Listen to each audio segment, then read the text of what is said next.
Hi, Sag. This is your astrology reading for November. Um, for all Sun, Moon, Rising, Venus signs in Sagittarius. I always tell everybody, if you're just new to the channel and it's the first time you've been watching this channel and you're following it under the Venus sign, this won't be about love. I don't do love readings typically. And I definitely don't see Venus as love. I see Venus as sensitivity. So if you're watching it under the Venus sign in Sagittarius, this would basically be speaking to you of your levels of sensitivity, not love.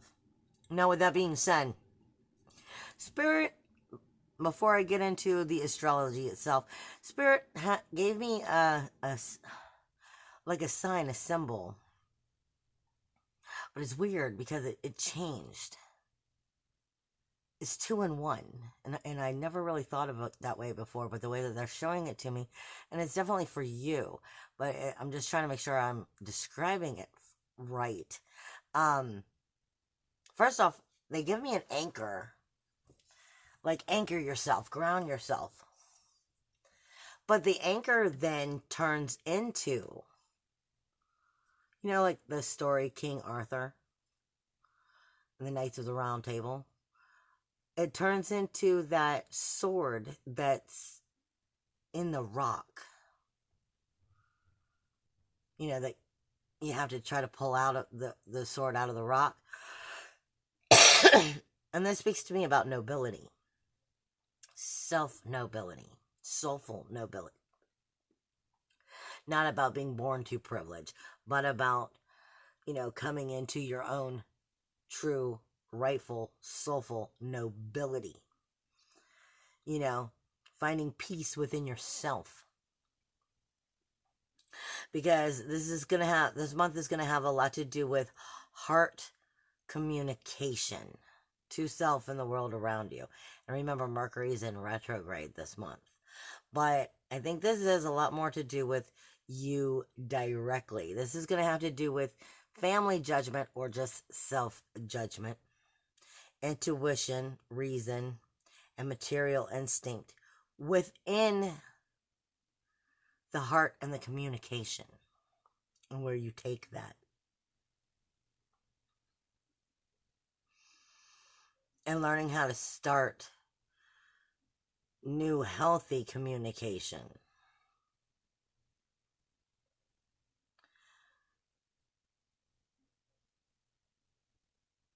It's connecting me with Chiron, which is the wounded healer. So there's wounds here that need to be healed.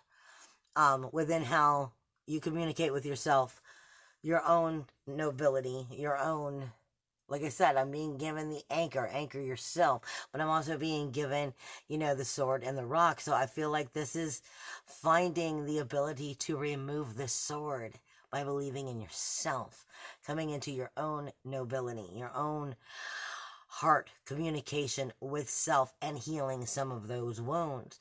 Some of them are going to be family judgment that maybe you've held on to, but this is about seeking inner peace or finding inner peace and trusting in that is more or less what I feel like you're going to be discovering a lot over this month. Let me turn back my notes here because I like to have my notes. Of course, as soon as I move it, I need to put it back to the other thing. Flip. Yeah, and it's holding on to some grief, sorrow, shame, and blame. Where you've pointed fingers maybe at yourself.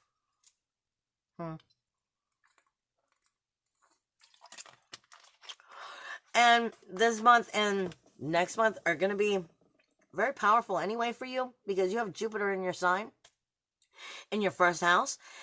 But Jupiter, I think, come like the first week of January is moving out, which means anything Jupiter's been trying to teach you over the past year, it's definitely running out of time to teach you that lesson about your self-awareness, your personality, your appearance, your view of life, your illumination of self, your shine of self, your identification and very image, as well as how people see you. It's also a core sign with a little bit of ego to it, because it's also, like I said, it's the sun itself for you, and Jupiter is in that sign right now. So, and in Sagittarius, typically I say that Jupiter is the higher self trying to communicate with the lower self. We are the lower self because our higher self is trying to communicate with us. So it's messages that you haven't quite been able to get right, that it's been trying to teach you over the last year. It's running out of time, and it's trying to definitely teach it to you. Now, understand, Sagittarius, that Jupiter's been here all year, but Ceres is too. And Ceres, over the end of October and the beginning of November, is literally going right over and past Jupiter. And then it's going to move into Capricorn, which is your second house. But this is saying as it passes it, and we move into November, and we start this month of November, it's been speaking to you in that self-awareness, your view of life, your image, your identification, your personality, the core of who and what you are. It's been talking to you not just about what Jupiter has to say about the abundance of you, but Ceres has been talking about the threefold theory to Jupiter this whole time. And it's talking about where you've nurtured that self-awareness and where you've neglected it. Pieces of it, at least. And it's the threefold theory. It's karma. It's, like I said, it speaks to us about where we've nurtured or neglected our very core for you as Sagittarius. And it's going to be moving into Capricorn, which is your second house. So it's going to be going from your self-awareness to your self-awareness, from identification levels to self-worth, self-value, and self-esteem. You're going to be noticing this over the month, but definitely over November and December. Now, before I get into anything else, I just had to get that part out. I'm going to go over all the planets that are moving and what's going on, and then we're going to go back and try to hit them in the houses as much as possible so I can go over each house with you. Obviously, on Halloween, the 31st of October, Mercury went retrograde. So that communication is in communication only with the self. We cannot help but to be a little more self-centered when Mercury is in retrograde, simply because our communication systems typically are only talking to us. So it's very much a time to pay attention to your word vomit and how you communicate with yourself as well as outwardly, because you can't help but to be more self-centered. You're only talking to yourself. Venus on the 1st moves into Sagittarius. On the 8th, Pallas moves into Sagittarius. These are your signs. Jupiter is still here, and until the 19th, Ceres is still with Jupiter. Jupiter moving a little bit slower, but this is putting Venus and Pallas, strategic thinking, sensitivity, in with the abundance, the knowledge, the higher self, all in the very self-awareness, personality, appearance, view of life, your image, your very core. The karmic energy is coming to a height in the beginning of the month and then moving out, because it moves out on the 19th. No, on the 16th or the 17th is when Ceres actually shifts. But Pallas is coming in here to strategically think its way through the sensitivities that Venus is bringing in. So this is bringing extra, in a form, a little bit of an extra self-love to you. But by teaching you where you haven't been giving yourself that self-love. So it might be a little bit of a hit in the belly, a little bit of a hit beneath the belt of making you see what you need to see to, bring that love to you, to get rid of the poor judgment, to have more heart and head communication. And is bringing its way to you as you go through that. Now, on the 4th, and you're going to be noticing that all month, on the 4th, Ura moves into Libra with Haumea and Make. When we hit that, we'll go over that when I hit whatever house that is for you. You have the full moon on the 12th, which is in Taurus, as well as it has Vista in the sign and Uranus. And I'll hit that when we get there. Then on, like I said, the 16th, 17th is when Ceres is moving into Capricorn. Now, that's your second house. Again, your self-worth, your self-value, your self-esteem. But it's moving in with what you've already been getting hit hard with all year. Because Saturn's been there. So is Pluto, trying to talk to you about the self-worth, self-value, and self-esteem that you need to believe in, that you need to shift walls, rules, and boundaries so that you can have that be strengthened, so that you can come into a new level of that nobility within yourself, within peace within yourself, truth within yourself. And it's definitely going to be strengthening over the next 6 months. But you're starting to see a big portion of that strengthening shift and change right now over the next 3. Now, on the 19th, Mars moves into Scorpio with Mercury.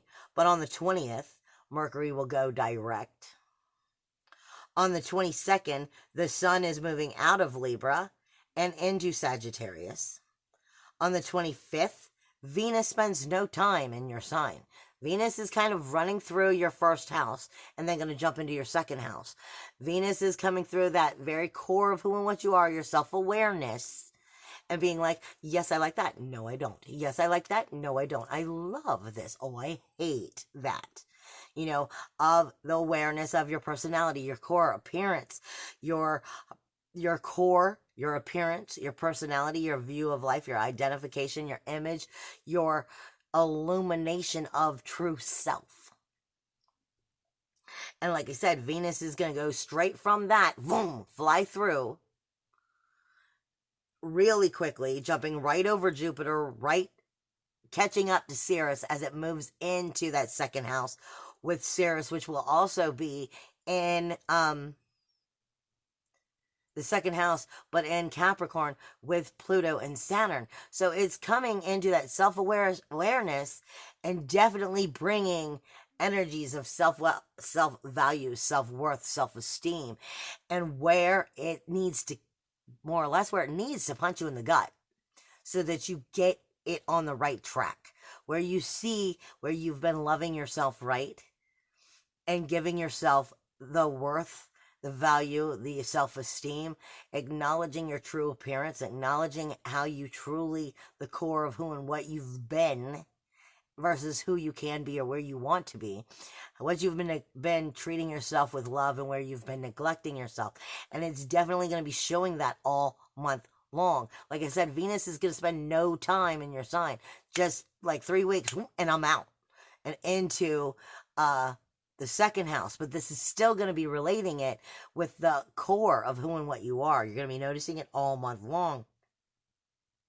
The Sun moves into Sagittarius on the 22nd, helping to illuminate you. So you're, in all intents and purposes, you're in your 12th house, coming out of subconscious energies, coming out of karmic debt, coming out of grief, sorrow, shame, and blame. You're finding a new inner peace by working through some of that 12th house. And then the Sun rebirths you for a brand new year as of the 22nd, when we move into Sagittarius season. On the 25th, Venus moves into Capricorn, like I was saying. On the 26th, you have a new moon in Scorpio. This isn't just a new moon. This is a second new moon in a row. So this isn't starting a brand new cycle. It's continuing a cycle and strengthening it for birth, death, rebirth, for a reincarnation in general. Okay? Then on the 27th, you have Neptune, which is going direct. And Neptune is going to definitely be speaking to you about your magic, your healing magic, and that sacral chakra, because Lilith is there. Now, let's look at what we see here. Like I said, you're going to have so much energies coming through that first house, so I'm going to kind of skip that energy. I mean, other than I am going to tell you all month long, it is definitely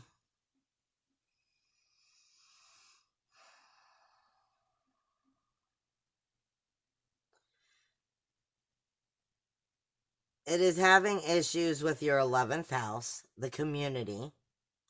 It is also having issues with the 4th house. So there's, like I said, there's parts of karmic lessons, parts of inner emotional security and reincarnation that has to be found by digging into the roots and seeing what is lacking in that inner emotional security that's not been able to support you. And what you haven't been, it's been in denial. What you've been in denial of, that's kept you from the true self-awareness of where you are versus where you want to go and how to do so.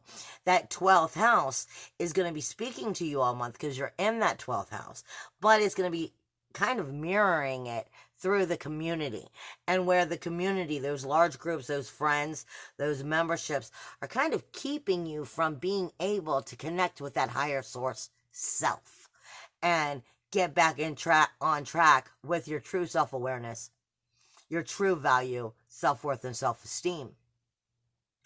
That community is going to be mirroring to you what's been blocking you from seeing some of these truths. And you're going to be noticing this all month in general. So it's the subconscious coming into consciousness, but through the community and where that's kept you from connecting with your inner emotional security.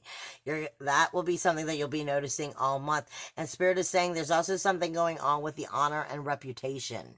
So it may be, worried about your honor or your reputation, or maybe you need to pay better attention to what your honor and what you want your reputation to be.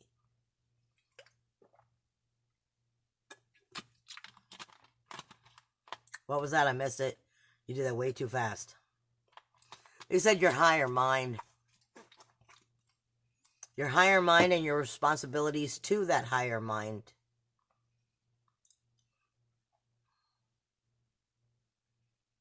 Along with that honor and reputation of what you want in your life. More or less. That was what Spirit just put in there. All right.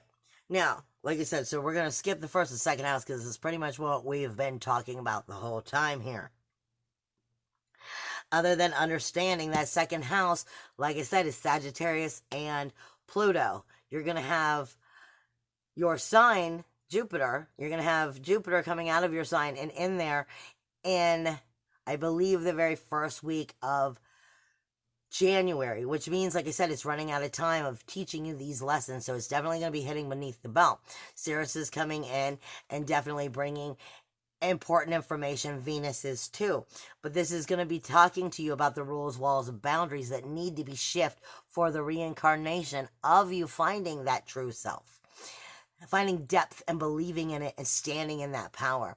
There's rules, walls, and boundaries that need to be shifted in order to help you create that, so that you can come into that power.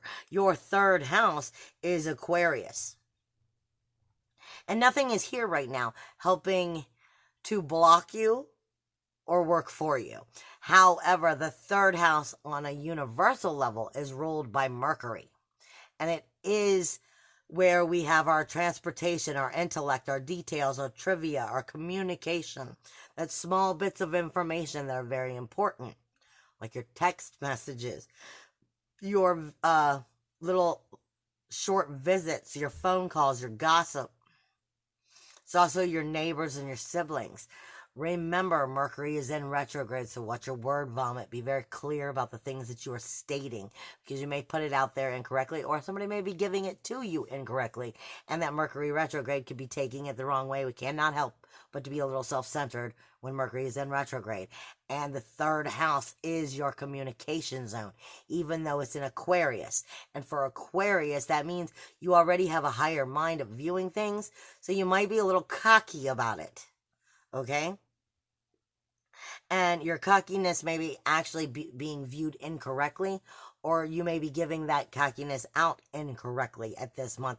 And you just want to watch that so it don't backfire. And they are saying something to do with some of those phone calls. So that might be phone calls or text messages. Pay very close attention. Make sure that you're interpreting it correctly, or that you're asking if it was interpreted correctly. Now, as we get into that fourth house for you, this is Pisces energy. The fourth house is your inner emotional security. It is your home. It is where the child of you was created. This makes it a very magical place. but it's also a very delusional place, okay? Pisces energy is all about, Pisces energy, especially with Neptune here, and about to come out of retrograde at the end of the month, it's kind of going, what have you not gotten the message right about? And the message from Neptune this time around has had Lilith really speaking to us about our sacral chakra, about our root chakras, our security, our safety, our belief of how we feel and feel about ourselves, and then our will, which is bringing it from the root all the way up to the heart chakra, bringing it to that 4th house. Pisces has Neptune in it, and Neptune is all about where fantasy smacks you in the face with harsh reality. Neptune is magic for all the good and all the wrong reasons. It's illusion versus delusion. And it speaks to us about creating healthy magic or standing in nostalgia and recreating from the past. So are you holding on to your roots and ideas that maybe aren't true? Are you looking back at your roots, at your inner emotional security, and not seeing the true karmic lessons that are there? Or are you seeing them for truly what they are and learning from the past so that you can create yourself again by getting deeper into the truth? Because Pisces is a very magical energy. But like I said, Neptune's here and so is Lilith, asking you to strengthen that whole how you feel about yourself, which is that inner emotional security. But in order to truly strengthen that, you've got to get deep into the roots and find out what needed to be strengthened by realizing what was harmed, where the karmic lessons wasn't being learned, so the reincarnation wasn't being made.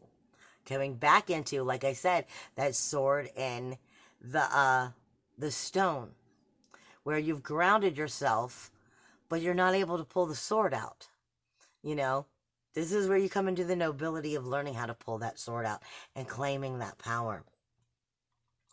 This is what this energy is speaking to you about. Now, all month, that is getting along wonderfully with, validate I'm right before I go talking too much shit. Yeah, it seems like it's getting along great with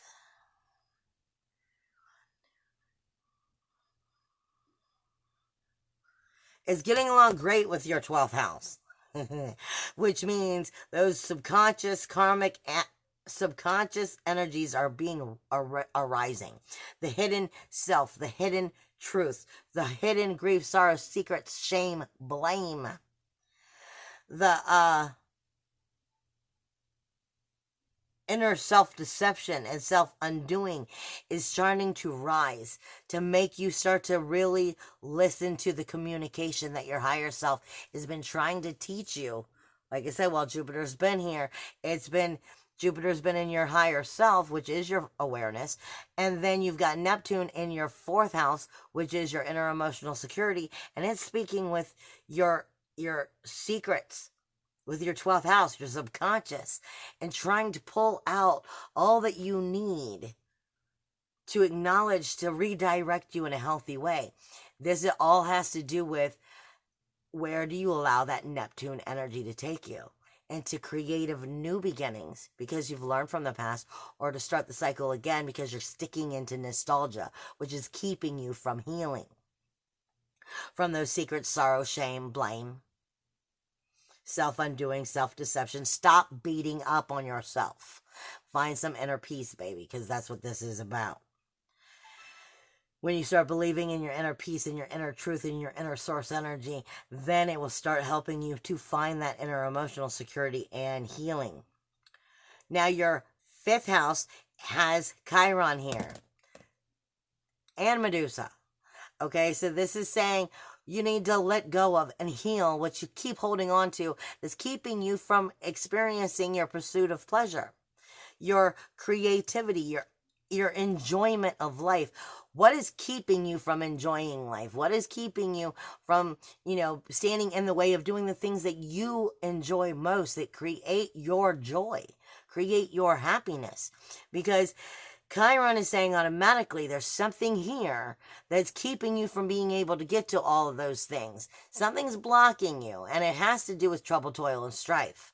So something about that is needing to be healed and put to rest, put into justice by acknowledging what it is. And you're going to be seeing that as you come through the month. As you move into the 6th house of your everyday daily tasks, this is also where the full moon will take place for you on the 12th. It is going to be where Uranus is, independence, individuality, uniqueness, freedom, and your everyday daily tasks. Your daily work, your service, your diet, your health, your hygiene. But your mundane daily tasks, everything that we do, from the people we keep in our life to the places we go, people, places, and things. It's all energies we consume in our daily mundane tasks that we don't realize are so powerful to our life. Where are these things keeping us from getting to what we really want to do? Where's the mundane tasks and the people in them, the places in them, the energies of them, keeping us from experiencing your pursuit of pleasure, your enjoyment, and your creative self? Because this is asking you to get right with your independence, your individuality, your uniqueness, your freedom, and claim it.